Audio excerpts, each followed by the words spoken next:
Me he dado cuenta de que los poderosos pueden, sí, provocar la miseria, pero no pueden contemplarla.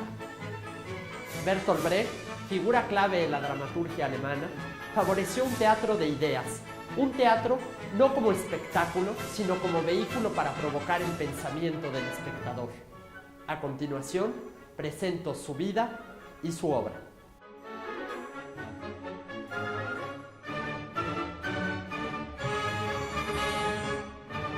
Bertolt Brecht nació el 10 de febrero de 1898 en Augsburgo, en el sureste de Alemania.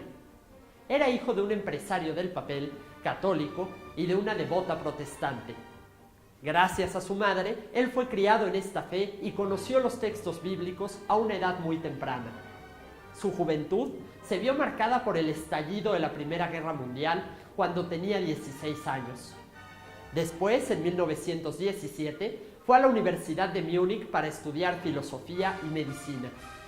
Su vocación como médico fue puesta a prueba cuando le tocó hacer su servicio militar en un hospital de su ciudad natal, y ahí se dio cuenta de que debía alejarse de la medicina y acercarse al teatro. Esta experiencia en el hospital fue fundamental para que desarrollara, además, una ideología antibélica.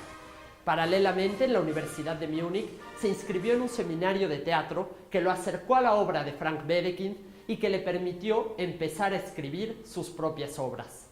Entonces, Brecht escribe sus primeras obras en el periodo inmediatamente posterior a la Primera Guerra Mundial. En 1920 decide establecerse de manera permanente en Múnich para trabajar en el teatro de cámara de la ciudad, un tipo de teatro que se caracteriza por no prestar atención a los vestuarios, a la iluminación, a la escenografía, sino donde lo más importante es la relación que se crea gracias al texto entre el artista que está en escena y el espectador. Entonces, con sus primeras 3 obras, Bal, Tambores en la noche y En la jungla de las ciudades, Brecht se aleja del teatro expresionista, idealista y sentimental que era preponderante en su época y lo convierte en un teatro con una crítica social mucho más frontal. Entonces, para septiembre de 1922, se estrena por fin una obra de Brecht, Tambores en la noche, que narra la historia de un soldado que regresa de la Gran Guerra y que entonces se ve aislado en una sociedad que ya no es la suya, por lo que decide involucrarse en el movimiento espartaquista comunista que se levantó en armas en Berlín en 1919. Este movimiento pretendía replicar la Revolución Rusa de 1917 en Alemania. El teatro de Brecht, entonces, siempre fue un teatro político, preocupado por la ansiedad que dominaba a la sociedad alemana de la posguerra.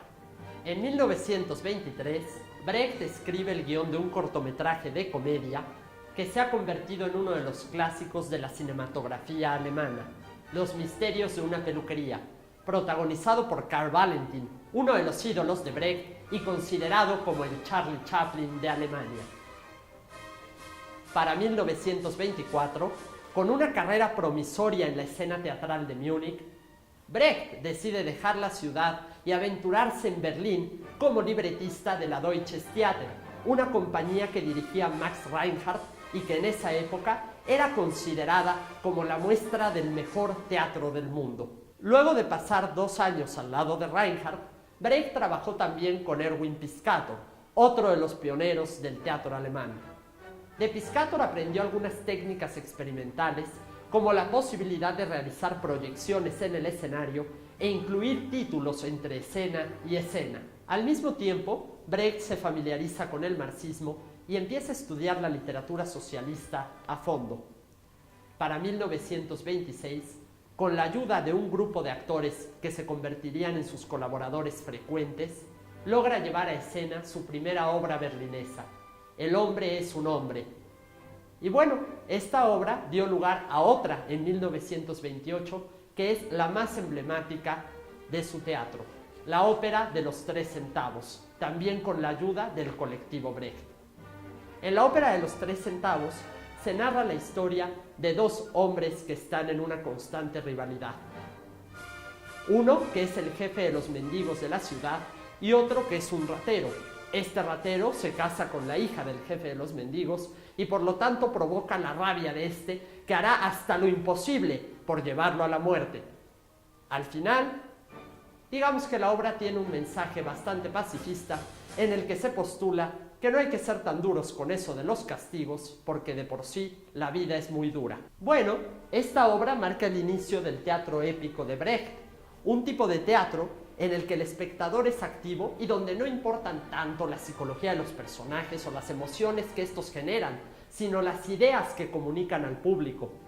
Bertolt Brecht escribió un ensayo al respecto donde postula parte importante de su pensamiento. El teatro moderno es el teatro épico. En los años 30, con obras como La Medida, el teatro brechtiano se convierte en un teatro plenamente propagandístico e identificado con el comunismo. Por esta razón, en esos primeros años 30, los nazis entraban a los teatros donde se representaban las obras de Brecht y lanzaban bombas al escenario. Con la ascensión de Hitler al poder en 1933, Brecht tiene que desplazarse junto a su esposa, Helene Weigel, primero a Dinamarca, luego a Suecia y finalmente a los Estados Unidos. Es en estos años de exilio que Brecht escribe sus mejores obras, criticando duramente los regímenes autoritarios que gobernaban su propia Alemania e Italia.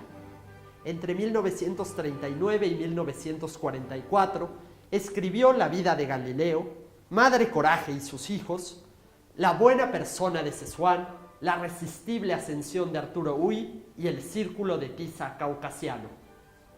Brecht no pudo establecerse definitivamente en los Estados Unidos. Vivió ahí desde 1941 y hasta 1947, pero decidió abandonar el país cuando el Comité de Actividades Antiamericanas lo interrogó y lo acusó de comunista. Este era un comité que se dedicó a perseguir a todos los librepensadores.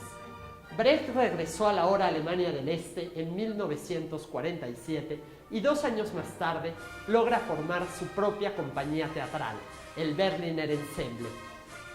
A esta compañía le dedicó los últimos años de su vida y en esta etapa final solamente escribió una obra, Los días de la Comuna. Sin embargo, también publicó muchos poemas. Además, realizó adaptaciones para su compañía de Shakespeare y Molière que tuvieron éxito en los escenarios berlineses. Desafortunadamente, Bertolt Brecht falleció en agosto de 1956 y a su muerte fue su esposa Helene Weigel quien tomó las riendas del Berliner Ensemble para continuar con el legado del dramaturgo. Bueno, pues si te gustan este tipo de datos, si quieres descubrir más sobre el mundo del arte, te invito a que me veas la próxima semana con la historia de Dorothea Lange, una fotoperiodista estadounidense. Muchas gracias, yo soy Pedro Solá, hasta la próxima.